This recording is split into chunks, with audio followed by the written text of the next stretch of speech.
Hi guys, you are watching pharmacy Tayyab official YouTube channel. आए pharmacy Tayyab, आप देख रहे हैं जी biochemistry lecture series for second semester of doctor of pharmacy. आज है जी लेक्चर नंबर 2। टाइटल है जी प्रोटीन स्ट्रक्चर एंड क्लासिफिकेशन। आए आज के लेक्चर का हम देखते हैं लर्निंग ऑब्जेक्टिव। आज के लेक्चर के लर्निंग ऑब्जेक्टिव ये हैं, यानी कि आप इस लेक्चर को पढ़ने के बाद किस काबिल हो जाएंगे, क्लासीफाई कर सकेंगे प्रोटीन कैसी है, सिंपल है, कॉन्जुगेटेड है, ड्राइव है, पेप्टाइड बाउंड फॉर्मेशन कैसे होता है, उसकी बायोकेमिकल सिग्निफिकेंस क्या होती है, प्राइमरी, सेकेंडरी, टर्शियरी, क्वाड्रनरी, यानी लेवल ऑफ स्ट्रक्चर को हम पढ़ेंगे। फिर हम स्ट्रक्चर जो होता है प्रोटीन का उसको फंक्शन के साथ रिलेट करेंगे और फिर स्टेबिलिटी का फैक्टर पढ़ेंगे। क्या स्ट्रक्चर स्टेबल रहना जरूरी है एक नॉर्मल फंक्शन के लिए। फिर हम जो है वो प्रोटीन की फोल्डिंग जो होती है, फोल्डिंग और डीनेचरेशन का आपको कॉन्सेप्ट जरा मैकेनिज्म आपको समझाऊंगा अलग से। और फिर एंड पे अपना मैं आपको पता है डॉक्टर ऑफ फार्मेसी खुद किया हुआ, तो उसका तड़का लगाएंगे हम क्लिनिकल और फार्मास्यूटिकल रेलेवेंस। तो आए अल्लाह के नाम के साथ स्टार्ट करते हैं। Protein structure and classification. Amino acid और प्रोटीन आप पढ़ के आ चुके हैं लेक्चर नंबर 1 के अंदर। अमाइनो एसिड क्या पढ़ा था आपने कि एक ऐसा ऑर्गेनिक कंपाउंड जिसके अंदर एक COOH ग्रुप लगाओ, एक NH2 ग्रुप लगाओ, एक H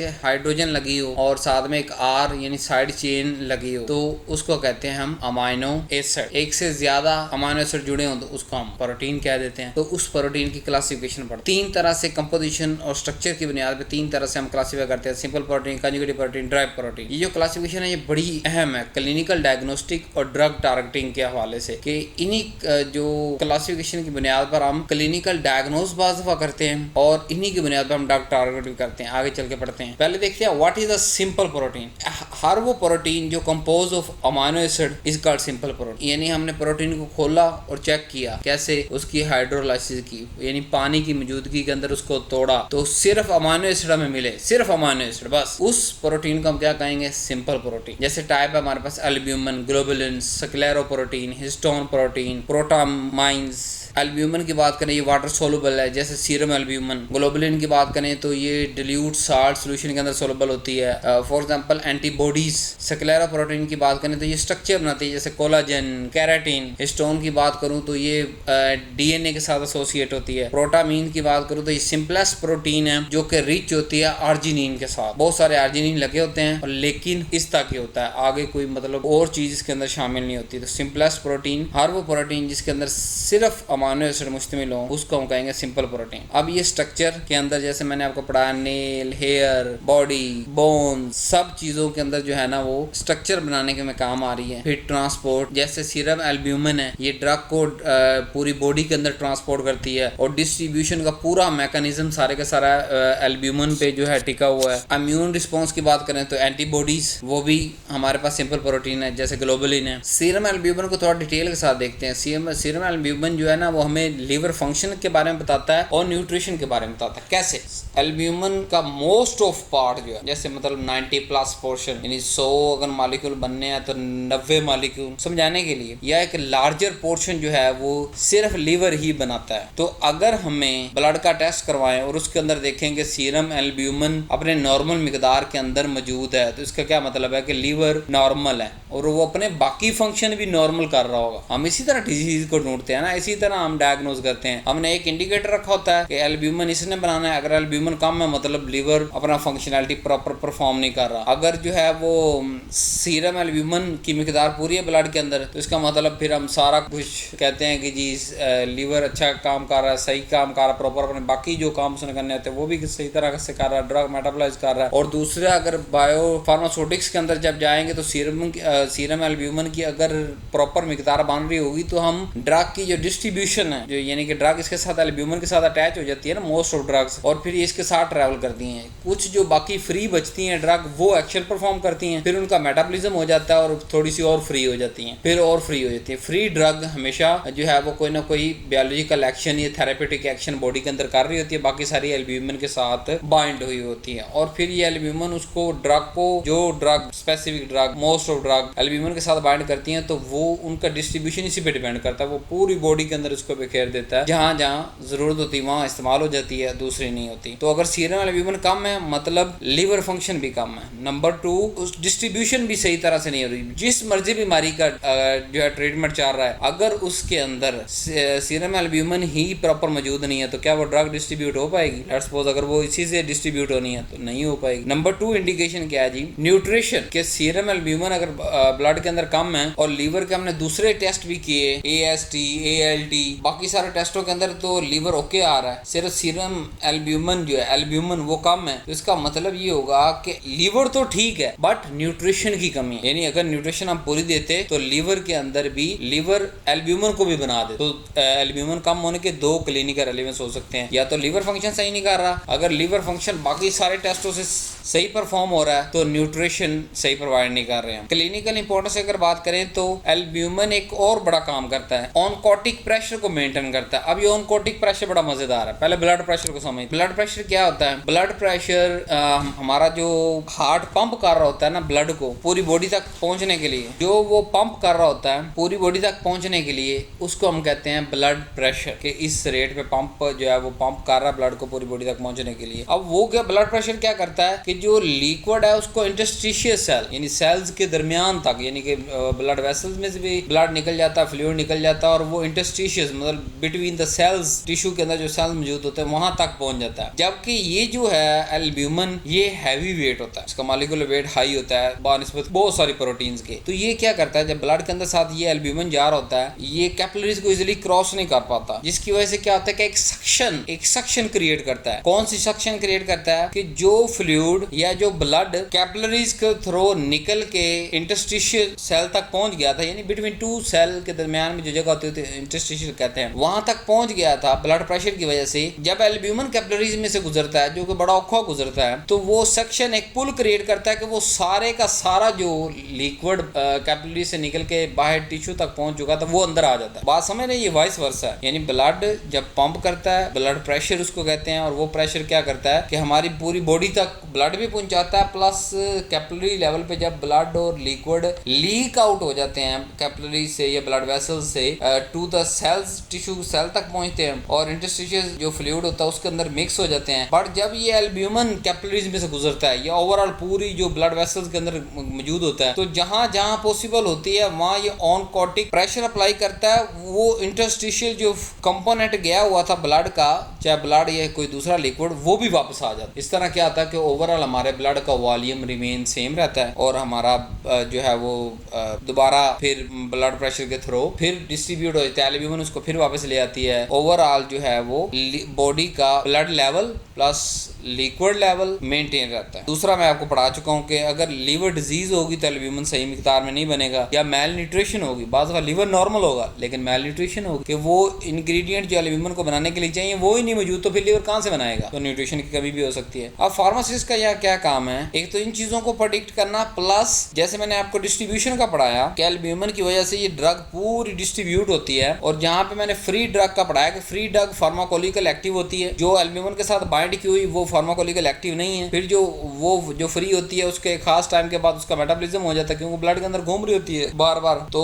उसको लिवर मेटाबॉलाइज कर देता है, फिर ये और ड्रग रिलीज हो जाती है एल्ब्यूमिन से। फिर और अगर वो एल्ब्यूमिन ना हो या एल्ब्यूमिन फंक्शन ना करे तो क्या होगा, जो हमने डोज दी है वो सारी की सारी सेल्स तक पहुंच जाएगी। ठीक है, तो उस तरह से टॉक्सिसिटी भी हो सकती है। लेट्स सपोज अगर हमने 1000 मॉलिक्यूल दिए हैं और हमारी बॉडी के अंदर 1 घंटे के अंदर 100 मॉलिक्यूल्स पहुंचने चाहिए थे थेराप्यूटिक साइट पर या एक्टिव साइट पर, वहाँ 1000 पहुंच गए हैं, तो वो रिसेप्टर तो पागल हो जाएगा ना, वो प्रोटीन तो पागल हो जाएगी, वो कितना को थेराप्यूटिक का आउटपुट देगी। तो इस तरह एल्ब्यूमिन का बायोफार्मास्यूटिक्स के अंदर जाके ये डिस्ट्रीब्यूशन ऑफ ड्रग और प्लस टॉक्सिसिटी का कांसेप्ट वहां जाकर रिलेट। दूसरी टाइप होती है कॉन्जुगेटेड प्रोटीन। सिंपल प्रोटीन हमारे पास थी कि सिर्फ अमीनो एसिड मिले। कॉन्जुगेटेड ये होती है कि प्रोटीन प्लस एक नॉन प्रोटीन कंपोनेंट साथ मिल जाए, जिसको हम कहते हैं प्रोस्थेटिक ग्रुप। अब इसके फीचर क्या होते हैं? सबसे पहले ये प्रोस्थेटिक ग्रुप अलग नहीं होता, कोवलेंटली बाउंड होता प्रोटीन के साथ, यानी प्रोटीन का का हिस्सा बन चुका हो, बट ये होता है क्या, नॉन प्रोटीन। सो ऐसी प्रोटीन जिसके अंदर प्रोटीन भी मौजूद हो प्लस कोई प्रोस्थेटिक ग्रुप, कोई नॉन प्रोटीन कंपोनेंट। पढ़ते हैं कौन कौन से प्रोस्थेटिक ग्रुप मौजूद हैं हमारी बॉडी के अंदर जो कोवलेंटली बाउंड हो जाएं और अलग ना हो सकें, इसलिए इसे हम प्रोस्थेटिक ग्रुप कहते हैं कि वो कोवलेंटली बाउंड होते हैं और फिर वो अलग नहीं हो पाते, ऐसी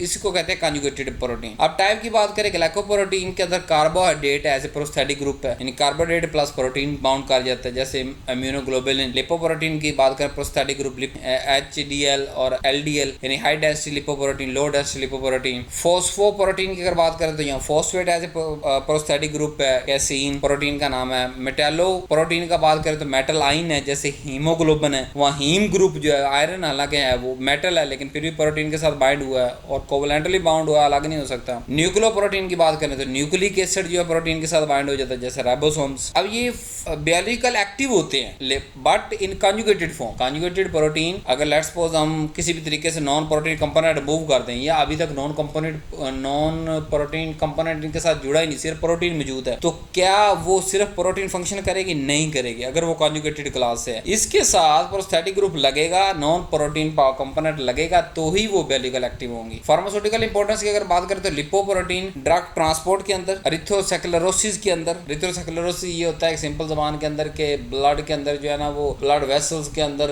लिपिड का डिपॉजिट हो जाना और जो नालियां ब्लड वेसल्स हैं, आर्टरीज, वेन्स, उनका ब्लॉक होना स्टार्ट हो जाना, उसको कहते हैं एरिथ्रोसेक्लेरोसिस। अब ये भी कंजुगेटेड प्रोटीन पे डिपेंड करता है, जैसे कौन से कंजुगेटेड प्रोटीन, HDL और LDL, high density lipoprotein, low density lipoprotein. अब एक सादा सा फार्मूला आपको बताता हूँ, सारी जिंदगी याद रहेगा। LDL वैसे नाम तो इसका रखा गया लो डेंसिटी, इसकी डेंसिटी कम है इसलिए इसे लो डेंसिटी लिपोप्रोटीन कहते हैं, और HDL का नाम रखा गया है क्योंकि इसकी डेंसिटी ज्यादा, डेंसिटी जो आम केमिस्ट्री का कॉन्सेप्ट है, तो हाई डेंसिटी इसलिए इसे हाई डेंसिटी कह दिया। लेकिन इसी के अंदर राज छुपा हुआ है कि LDL लो डेंसिटी है तो इसको हमारी बॉडी में कम ही होना चाहिए। क्यों? क्योंकि यही एरिथ्रोसेक्लेरोसिस करवाता है। ये क्या करता है कि जो लिपिड कंपोनेंट मौजूद होते हैं ब्लड वेसल के अंदर, खून के अंदर घूम रहे होते हैं, उनको एक जगह पे लोकलाइज करके रोक देता है। यानी सिंपल जनरल कॉन्सेप्ट आपको समझा रहा हूँ, डिटेल के अंदर हम एरिथ्रोसेक्लेरोसिस के अंदर जाकर फिर पढ़ेंगे। LDL क्या कहता है कि जो लिपिड मौजूद है सोलुबल ब्लड के अंदर मौजूद है, उसको जो है लोकली उसको जमा करवाना शुरू कर देता है, जमा करना शुरू कर देता है ब्लड वेसल्स की मुख्तलिफ जगह पे। वहाँ क्या होगा, वहाँ लिपिड की एक तह बन जाएगी और नाली स्क्वीज हो जाएगी, ब्लड वेसल कम हो जाएगी ना, क्योंकि वहाँ तो लिपिड मौजूद है, तो वहाँ से ब्लड प्रेशर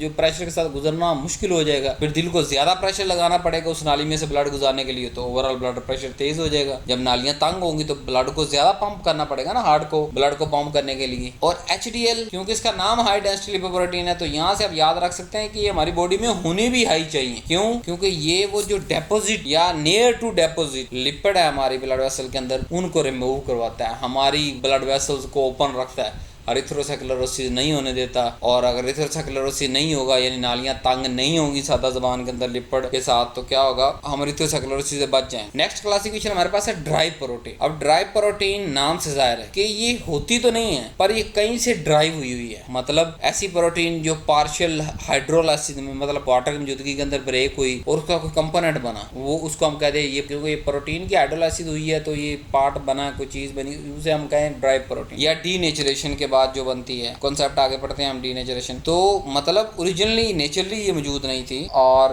बट ये कोई ना कोई इस पे मेटाबॉलिज्म हुआ, कोई ना कोई रिएक्शन कैरी आउट हुआ, जिसके बाद इसकी ये जो स्टेज आई उसको हमने कह दिया ड्राई प्रोटीन। वो प्राइमरी से भी ड्राइव हो सकती है, वो सेकेंडरी से भी ड्राइव हो सकती है। प्राइमरी से ड्राई प्रोटीन कौन से हो सकती है? Protein, proteins, Meta proteins, conjugated protein. Secondary से ड्राइव है पेप्टोन्स, पेप्टाइड्स। अब क्लिनिकल रेलेवेंस इनकी क्या होती है कि ये चीजें आती कहाँ से हैं? डाइजेशन के दौरान जब प्रोटीन डिग्रेड होती है ना, तो जो उसके आगे कंपोनेंट बनते हैं उनको हम ड्राई प्रोटीन कह देते हैं। अब अगर पेप्टाइड बाउंड की बात करें, वैसे तो पेप्टाइड बाउंड पिछले लेक्चर के अंदर थोड़ा सा हमने डिस्कस किया, यहाँ डिटेल के साथ कर रहा हूँ ताकि आपको लिखने में और कंसेप्ट समझ में आसानी हो। ये बात तो मैंने पिछले लेक्चर में बता दी थी कि पेप्टाइड बाउंड दो अमीनो एसिड के दरमियान बनता है, उसे हम पेप्टाइड कहते हैं। दूसरी खसूसियत पढ़ाई थी कि कंडेंसेशन रिएक्शन है, यानी कि ये रिएक्शन होगा तो सामने वाटर का मॉलिक्यूल बनेगा। तीसरा मैंने आपको ये कहा था कि कार्बोक्सिल ग्रुप एक amino acid, carboxyl group CH2 COOH और दूसरे का अमाइनो यानी NH2, ये आपस में मिलते हैं, कुछ लूज करते हैं दोनों, क्या लूज करते हैं अभी पढ़ते हैं, और वो फिर बाउंड बना देते हैं। COOH जो है वो OH और NH2H, OH और H2O बन जाता है और बाकी ये बाउंड बना लेते हैं CONH। इस CONH बाउंड को हम कहते हैं पेप्टाइड, और ये हमेशा दो अमाइनो एसिड के दरमियान, दो अमाइनो एसिड जुड़ने हो ना, हजारों अमाइनो एसिड जुड़ने एक दूसरे के साथ, तो क्या होगा, हर दो के दरमियान पेप्टाइड, फिर अगले दो के दरमियान पेप्टाइड, फिर आगे पेप्टाइड, आगे पेप्टाइड, इस तरह चेन के अंदर ऐड ऑन होता जाएगा। जितने पेप्टाइड बाउंड बनते जाएंगे उतने और अमाइनो एसिड वो ऐड होते जाएंगे और काउंटिंग के अंदर। ये मैंने जनरल फार्मूला लिखा है, इसको आपने कहीं यूज नहीं करना, सिर्फ समझाने के लिए लिखा है कैसे R1 मतलब जो साइड चेन थी, प्लस बाकी मैंने सारा स्ट्रक्चर छोड़ दिया। कौन सा, CNH2 और H वो छोड़ दिया मैंने, COOH लिख दिया आपको समझाने के लिए। फिर R2 मतलब दूसरा अमाइनो एसिड, और वहां का सिर्फ NH2 लिया सिर्फ समझाने के लिए। तो ये क्या हुआ, हमारे पास क्या ग्रुप बना, R1 CONH R2, मतलब दोनों अमाइनो एसिड अटैच हो गए और वाटर का मॉलिक्यूल बन गया, इसलिए हम इसे कंडेंसेशन और इसको पेप्टाइड बाउंड कहते हैं। ये जो CONH के दरमियान बना है। कैरेक्टरिस्टिक्स क्या कौन से है, नंबर प्लानल है, रिजिड है, पार्शियली डबल बाउंड कैरेक्टरिस्टिक्स के होते हैं। और अगर सिस ट्रांस के अंदर बात करें, जैसे मैं हमने ऑर्गेनिक फर्स्ट सेमेस्टर के अंदर पढ़ के आ चुके हैं, सिस एंड ट्रांस, तो ये ट्रांस कॉन्फ़िगरेशन देता है। लिमिट और रोटेशन की बात करें तो ट्रांस कॉन्फ़िगरेशन होने की वजह से इसकी रोटेशन बड़ी लिमिटेड है, जिससे क्या होता है कि इन्फ्लुएंस होता है प्रोटीन फोल्डिंग, यानी प्रोटीन फोल्डिंग में इसमें बड़ा करदार है। अगर फुली रोटेट होता रहेगा या एक हाथ से ज्यादा रोटेट हो जाएगा तो क्या वो फोल्डिंग हो सकेगी, नंबर एक नहीं हो सकेगी। अगर हो भी जाएगी तो क्या वो मेंटेन रहेगी, नहीं रहेगी। तो एक लिमिट के अंदर रोटेशन होने का हमें फायदा है कि फाइनल जो स्ट्रक्चर है या जो फिल्म फोल्डिंग होनी होती है वो उसको हम स्टेबलाइज रख सकते। बायोकेमिकल सिग्निफिकेंस की बात करें तो ये प्राइमरी स्ट्रक्चर, क्योंकि प्राइमरी स्ट्रक्चर के अंदर सिर्फ अमाइनो एसिड होते हैं और पेप्टाइड बाउंड होता है, आगे बढ़ते हैं लेकिन यहाँ बता दिया। तो प्राइमरी स्ट्रक्चर बनाने में ये बड़ा अहम किरदार अदा करता है। फिर अब पेप्टाइड बाउंड हमें एक बात और भी पता चलती है कि सीक्वेंस ऑफ अमाइनो एसिड क्या क्या है और किसके लिए जरूरी है, एंजाइम एक्टिविटी के लिए, प्लस हार्मोन फंक्शन के लिए, स्ट्रक्चर प्रोटीन के लिए। जाहिर बात अमाइनो एसिड एक दूसरे के साथ जुड़ेंगे तो वो प्रोटीन बनेगी और प्रोटीन बन के फिर स्ट्रक्चर बनेगा। कोई एंजाइम बनेगा तो वो जो है वो एंजाइम एक्टिविटी भी होगी, कोई हार्मोन बनेगा तो वो अपनी एक्टिविटी शो करेगा। तो ये देखिए, ये मैंने स्ट्रक्चर बनाया, ये आप अपने पेपर के अंदर इस्तेमाल कर सकते हैं। एक तरफ ग्लाइसिन लिया, दूसरी तरफ भी ग्लाइसिन, दो मॉलिक्यूल लिए, एक तरफ से OH रिमूव हुआ, दूसरी तरफ से H यानी कि H2O बाहर निकल गया, C डबल बॉन्ड ONH यानी this is called tide bound. या ये दोनों को क्या कहेंगे, डाइप, एक पेप्टाइड बाउंड, दो अमाइनो एसिड जुड़े हुए हैं साथ। इस तरह इसके दाएं तरफ भी जुड़ते जाएंगे और बाएं तरफ भी जुड़ते जाएंगे, क्योंकि दाएं तरफ COOH है तो एक OH रिमूव होगा और आगे वाला जो आएगा अमाइनो एसिड वो अपना NH2 में से H रिमूव करेगा। बाएं वाले की बात करें तो वहाँ NH2 है, वहां से एक हाइड्रोजन निकल जाएगी और जो सामने से अमाइनो एसिड आएगा वो अपना COOH में से OH दे देगा। दूसरी मिसाल 3 डायमेंशन स्ट्रक्चर के साथ ग्लाइसिन और एलानिन जोड़ी और ये पेप्टाइड बाउंड हमारे पास बन गया और ये ग्लाइसिन और एलानिन का कंपोनेंट बन गया। प्रोटीन नेक्स्ट पढ़ते हैं हम, लेवल ऑफ प्रोटीन ऑर्गेनाइजेशन। इसके 4 structure level, primary, secondary, tertiary और क्वाटरनरी। हर जैसे लेवल ऊपर जाएंगे कंप्लेक्सिटी बढ़ेगी प्लस फंक्शनैलिटी भी बढ़ेगी और उतना फंक्शन एफिशिएंट होता जाएगा या फंक्शन के लिए रिक्वायर होगा। प्राइमरी स्ट्रक्चर की अगर बात करें तो लीनियर अमाइनो एसिड सीक्वेंस होता है इसके अंदर और 2 पेप्टाइड बाउंड जुड़ने से ये सिंपल कि अमाइनो एसिड आपस में जुड़े, प्रोटीन बनी, उसको हम कहते हैं प्राइमरी स्ट्रक्चर। जेनेटिक कंट्रोल जैसे DNA से प्रोटीन का बनना, म्यूटेशन डिजीज यानी कि किसी खास एक अमाइनो एसिड का चेंज हो गया दूसरे अमाइनो एसिड का लग जाना तो उस वजह से डिजीज आ सकती है। तो ये प्राइमरी स्ट्रक्चर प्रॉब्लम आता है ना जेनेटिक डिजीज का, म्यूटेशन का, जैसे सिकल सेल एनीमिया यानी एक खास अमाइनो एसिड एक खास जगह पे नहीं लग पाता, जैसे ग्लूटामिक एसिड जो है उसकी जगह पे वैलिन लग जाता है तो वो जो सारा हमारा रेड ब्लड सेल होता है वो सिकल सेल की शेप बना लेता है और वो नॉर्मल रेड ब्लड सेल नहीं रहता, उसको हम कहते हैं सिकल सेल एनीमिया के ब्लड प्रेशर की रेड ब्लड सेल की शक्ल जो है वो द्रांति टाइप है और इसकी वजह से खून की कमी हो रही है क्योंकि ब्लड तो मौजूद है लेकिन वो किसी काम का नहीं है, तो ओवरऑल बॉडी फंक्शन डिक्रीज हो जाएगा तो हम कहेंगे ब्लड की कमी होगी, उसको अनीमिया कहते हैं, सिकल सेल एनीमिया। हो क्यों रहा है, सिर्फ एक अमाइनो एसिड चेंज होने के, बाकी सारे अमाइनो एसिड अपनी तरतीब के अंदर लगे हुए, तो यहाँ गलती का गुंजाइश नहीं है। हर अमाइनो एसिड और उसकी स्पेसिफिक जगह है उस जगह पे लगेगा, उसका हम कहेंगे प्राइमरी स्ट्रक्चर और वही स्ट्रक्चर और फंक्शन के लिए जरूरी है। सो स्मॉल चेंज से मेजर डिजीज आ सकती है। सेकेंडरी स्ट्रक्चर दूसरा लेवल ऑफ ऑर्गेनाइजेशन, थोड़ा सा हम और कॉम्प्लेक्स जा रहे हैं कि वो जो पहले ऑलरेडी सिंपल अमाइनो एसिड जुड़े थे पेप्टाइड बाउंड से जिन्हें हमने सिंपल प्रोटीन कह दिया, ये प्राइमरी प्रोटीन प्राइमरी स्ट्रक्चर कह दिया, अब उनके दरमियान हाइड्रोजन बाउंड बनने शुरू होंगे, वो फोल्डिंग शो करेंगे, जैसे alpha helix alpha helix type shape बनाएंगे, स्फीरिकल स्ट्रक्चर बनाएंगे, उसको हम कहते हैं अल्फा हेलिक्स, फिर वो वही सादा चेन अगर बीटा प्लेटेड शीट बनाना शुरू कर देंगे, beta pleated sheet type sheet like structure बनाएंगे, उन्हें हम बीटा प्लेटेड शीट कह देंगे। सिर्फ यहाँ क्या ऐड हो रहा है, अमीनो एसिड वही मौजूद है, पेप्टाइड बॉन्ड मौजूद है, यहाँ हाइड्रोजन बॉन्डिंग न्यू आ, यानी उस वही प्राइमरी स्ट्रक्चर के अंदर अगर हाइड्रोजन बॉन्डिंग होना शुरू हो जाएगी मुख्तलिफ जगह पे, तो वहाँ पे अल्फा हेलिक्स और बीटा प्लेटेड शीट बननी शुरू हो जाएगी। प्रोवाइड लोकल स्टेबिलिटी और एबनॉर्मल बीटा शीट एग्रीगेशन। अगर मतलब ये बीटा शीट के अंदर, अब वहाँ प्राइमरी में अमीनो एसिड की बात की और यहाँ फोल्डिंग की बात करते हैं, लेट्स सपोज बीटा शीट उसकी होनी थी एग्रीगेशन होके, या मतलब वो बनने थे अमीनो एसिड ने, एक खास शेप लेनी थी, अगर वो सही तरीके से नहीं होगी तो वो प्रोटीन किसी काम की नहीं है। जैसे परियोन एक डिजीज है, इन्फेक्शियस डिजीज है, इसमें होता क्या है कि जो प्रोटीन है वो अपनी रिक्वायर्ड बीटा शीट एग्रीगेशन नहीं ले पाती, जिसकी वजह से क्या होता है ओवरऑल स्ट्रक्चर डैमेज हो जाता है और वो फंक्शन परफॉर्म नहीं कर। ये मैंने आपके लिए अल्फा हेलिक्स ऊपर बना दिए दाएं तरफ, और इधर जो है बीटा प्लेटेड, उनको खोल के भी दिखा दिया। अब ब्रीक डॉट्स को आप फील करें, दाएं तरफ देखें अल्फा हेलिक्स को खोल के दिखाया गया कि NH और COOH के दरमियान डॉट डॉट हैं, वो हाइड्रोजन बाउंड को रिप्रेजेंट कर रहा है। पहले नहीं थे, पहले सिर्फ पेप्टाइड थे, अब पेप्टाइड तो मौजूद हैं लेकिन साथ में हाइड्रोजन बाउंडिंग भी साथ में हो रही है। वो अल्फा शेप है इसलिए अल्फा हेलिक्स कहते हैं। दूसरा बीटा शीट टाइप है, बीटा शीट है तो हमने बीटा शीट कह दी। यहाँ भी क्या हो रहा है, डॉट डॉट आपको लगे वो हाइड्रोजन बाउंड। टर्शरी के अंदर क्या होगा, और स्ट्रक्चर कम्प्लेक्स हो जाएगा। वहाँ पे तो प्राइमरी से सेकेंडरी यानी अल्फा हेलिक्स या बीटा प्लेटेड स्ट्रक्चर बना था, यहाँ पे polypeptide chain, single polypeptide chain folding 3D folding शुरू कर, उससे क्या होगा टर्शरी स्ट्रक्चर। यहाँ लफ्ज याद रखिएगा, सिंगल पॉलीपेप्टाइड 3D फोल्डिंग शुरू कर दे उसको क्या कहेंगे हम, टर्शरी स्ट्रक्चर। अब इस 3D फोल्डिंग अंदर क्या क्या मौजूद है, दो अमीनो एसिड आपस में जुड़े, प्राइमरी बनाया वहाँ पेप्टाइड था, फिर सेकेंडरी बना वहाँ हाइड्रोजन मौजूद है। अब यहाँ पे आयनिक हाइड्रोफोबिक या डाइसल्फाइड बाउंड भी जुड़कर सिंगल पॉलीपेप्टाइड को 3D फोल्डिंग के अंदर कन्वर्ट करेंगे और इनको हम कहेंगे टर्शरी स्ट्रक्चर। और बहुत सारे एंजाइम की एक्टिव साइट भी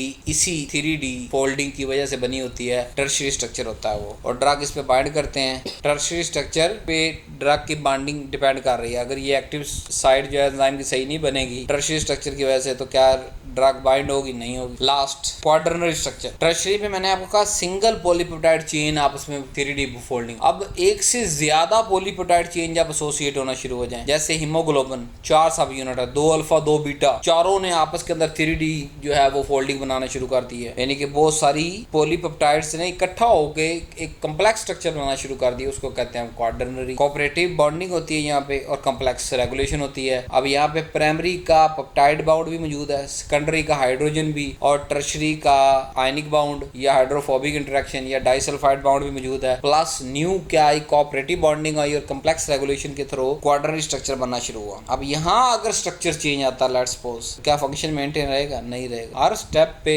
स्ट्रक्चर का ओरिजिनल 100% होना जरूरी है, जैसे चाहिए था वैसे होना जरूरी। अब नेक्स्ट टॉपिक की तरफ चलते हैं, structure and function relationship. Protein का फंक्शन 3D स्ट्रक्चर पर डिपेंड करता है। जैसे मैंने आपको टर्शरी के अंदर पढ़ाया कि जो एक्टिव साइड है एंजाइम की वो 3D होनी चाहिए। तो स्पेसिफिक एक्टिव साइड बनाने के लिए 3D स्ट्रक्चर हमें चाहिए, उसी स्ट्रक्चर की वजह से ही फंक्शन परफॉर्म हो रहा है। कैसे कि वहाँ आगे ड्रग बाइंड हो रही है और वो आगे काम हो रही है। इसी तरह फिर आगे जो है वो हमारे पास क्वाड्रनरी भी यूज होते हैं अपने स्ट्रक्चर के साथ। एंटीबायोटिक की बात करें तो स्पेसिफिक बॉन्डिंग साइट होती है, इम्यूनिटी क्रिएट करते हैं, और इम्यूनिटी यानी कि हमारा बॉडी के अंदर डिफेंस सिस्टम को मजबूत बनाती है। एंटीबॉडीज क्या करती है, एंटीजन को ढूंढती है और उनको किल करवा देती है खास मैकेनिज्म के थ्रू। हेमोग्लोबिन ऑक्सीजन कैरी करती हैं और ट्रांसपोर्ट करती हैं। तो ये सारे फंक्शन इस बुनियाद पे आ रहे हैं स्पेसिफिक स्ट्रक्चर की वजह से। अब स्टेबिलिटी की बात करते, तो मैंने इतना कुछ आपको पढ़ा के आ चुका हूँ, hydrogen bound, hydrophobic interaction, disulphide bridges, environmental condition जैसे पीएच और टेम्परेचर, ये सारी चीजें स्ट्रक्चर को स्टेबल रखने के लिए जरूरी होती हैं, फिर ही स्ट्रक्चर मेंटेन रहता है। और जब तक स्ट्रक्चर मेंटेन तब तक function maintain. Structure loss, function loss. Next topic आ गया प्रोटीन फोल्डिंग। जैसे मैंने शुरू के अंदर आपके साथ वादा किया था, इसको थोड़ा सा अलग पढ़ाऊंगा, वैसे तो हमने लेवल ऑफ ऑर्गेनाइजेशन के अंदर भी पढ़ लिया। तो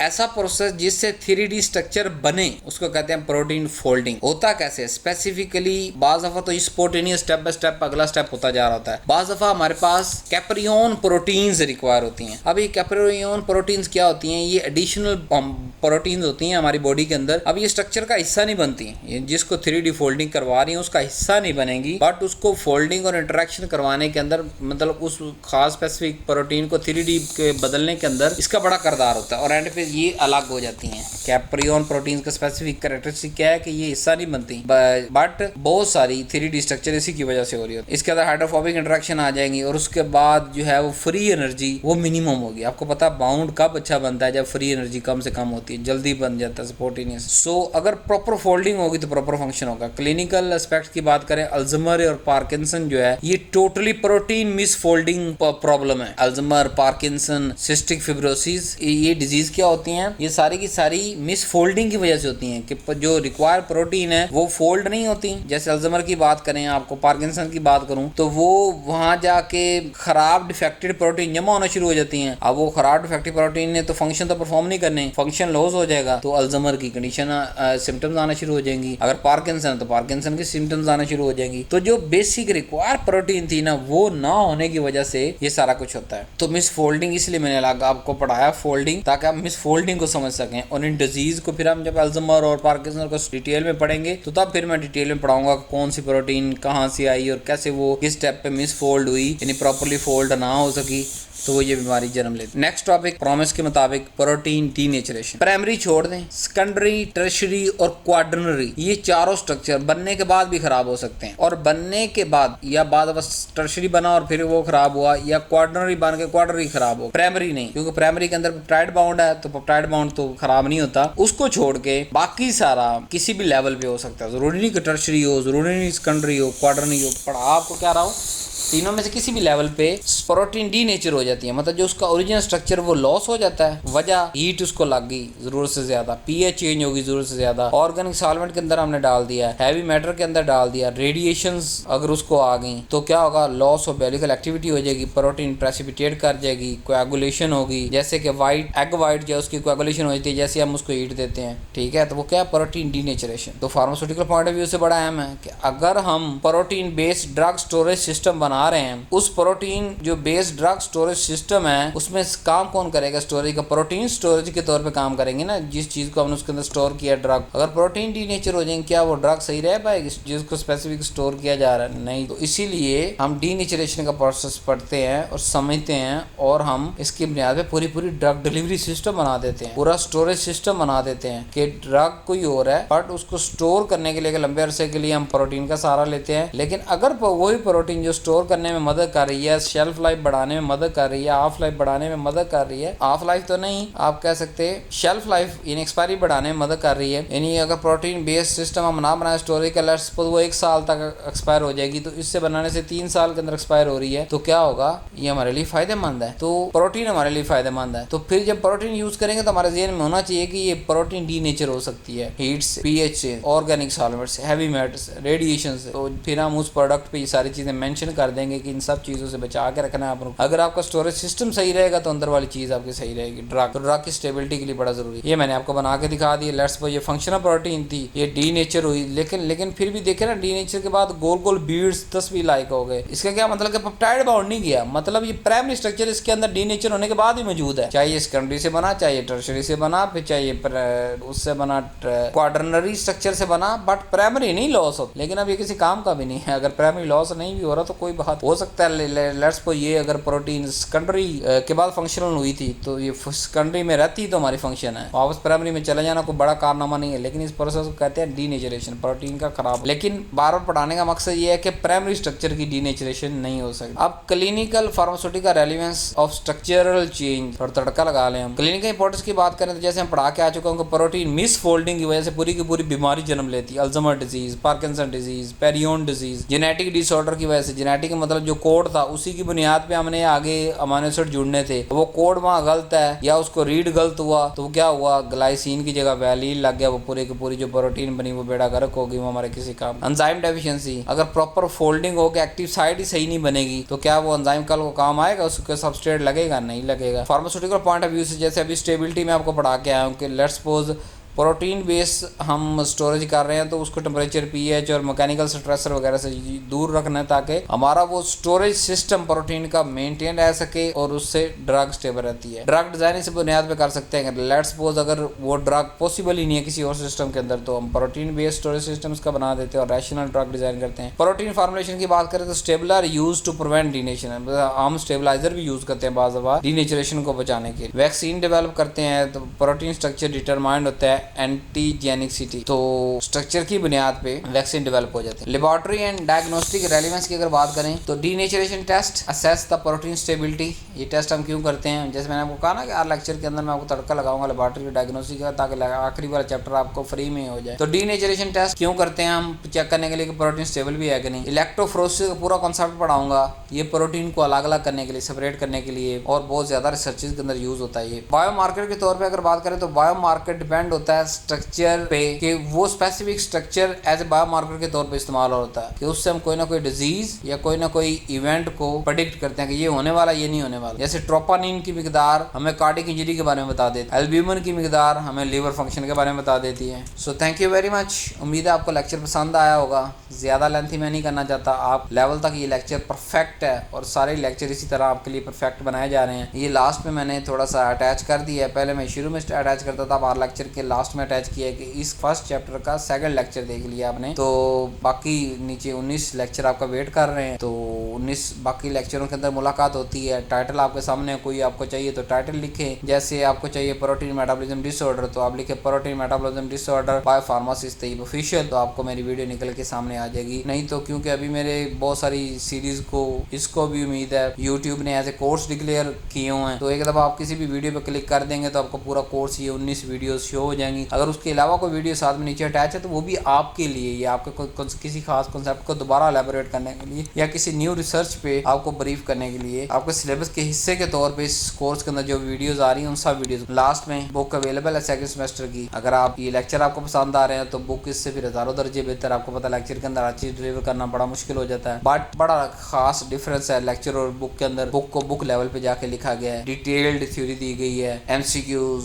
short questions, true false, conceptual tables आपके एग्जाम पॉइंट ऑफ व्यू के हिसाब से भी लिखी गई है, कि ताकि बार बार चीज़ें रिपीट होंगी ना, मतलब मुख्तलिफ शक्ल, कभी कॉन्सेप्चुअल टेबल्स में आ गई, कभी वो एमसीक्यूज में आ गई, कभी ट्रू फॉल्स में, कभी शॉर्ट, कभी लॉन्ग क्वेश्चंस के अंदर। तो आपको वो चीज़ें वाइवाज के लिए भी बड़े इंपॉर्टेंट पॉइंट लिखे हुए हैं, golden rules and different chapters के। तो उस बुनियाद पे भी आप जो है वो अच्छा परफॉर्म कर सकते। बुक परचेज करने के दो ही तरीके हैं, ये व्हाट्सएप नंबर पर रब्ता कर लें, ये जो वेबसाइट दी गई www.pharmacyofficial.com, इस पे जाके बुक का अपने आप को रजिस्टर करवाएं। पहले अगर पहली दफ़ा जा रहे हैं तो रजिस्टर करवाने के बाद बुक ऑर्डर करें, और उसका एक स्क्रीनशॉट इसी व्हाट्सएप नंबर पे सेंड ज़रूर करें, ताकि आपका ऑर्डर प्रोसेस हो सके। प्रोसेस कैसे होगा कि आपको पेमेंट का एक अकाउंट दिया जाएगा, उसके अंदर आपने पेमेंट कर देनी है। मेरे इसी नंबर से मैसेज आएगा, और किसी नंबर से आपको मैसेज नहीं आएगा। तो उस पर जो है ना वो पेमेंट का जो भी आपको अकाउंट दें, बैंक दें, उस पर आपने सेंड करना है। और जो है वो जैसे पेमेंट करेंगे उसके 5 से 7 मिनट के अंदर आपको बुक वहाँ वेबसाइट पे ऑनलाइन सॉफ्ट फॉर्म में नजर आना शुरू हो जाएगी आपके अकाउंट। तो जिस स्टूडेंट को बुक चाहिए वो रब्ता करे व्हाट्सएप नंबर पे,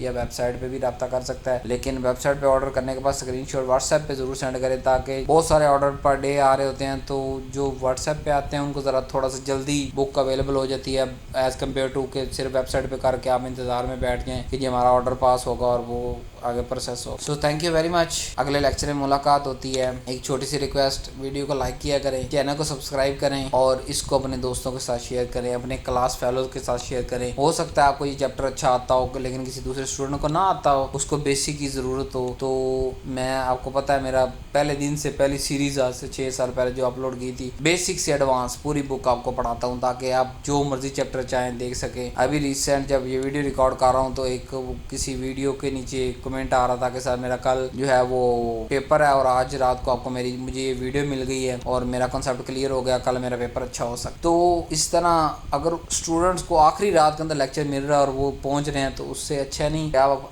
कम से कम अपनी क्लास के साथ व्हाट्सएप के थ्रू, बाकी किसी सोशल मीडिया का यूज़ करने की ज़रूरत नहीं है, व्हाट्सएप के थ्रू इसका लिंक शेयर करें, अपने टीचर के साथ भी शेयर करें, और जो है वो ताकि सारे लोग मिल के ये लेक्चर देखें और अंडरस्टैंडिंग आप लोगों की बढ़ सके। Thank you very much. नीचे अगले नेक्स्ट लेक्चर में मुलाकात।